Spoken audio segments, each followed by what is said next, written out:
Hey everyone, welcome back to the channel. In this video, I'll explain how to send money from Zelle to Cash App and what you need to know since there's no direct transfer option between the two. First, it's important to know that Zelle and Cash App are not directly connected.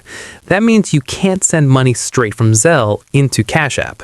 Instead, you'll need to use a bank account as the middle step. To start, send the money using Zelle to a bank account that's linked to your Cash App. This can be your own bank account or another account you control.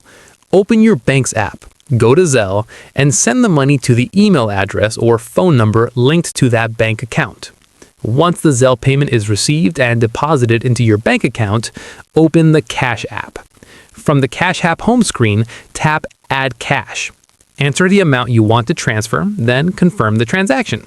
Cash App will pull the money from your linked bank account and add it to your Cash App balance.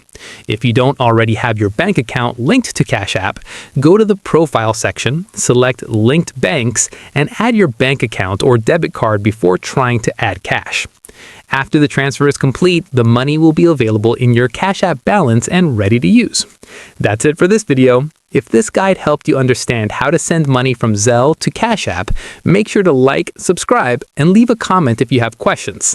Thanks for watching, and I'll see you in the next one.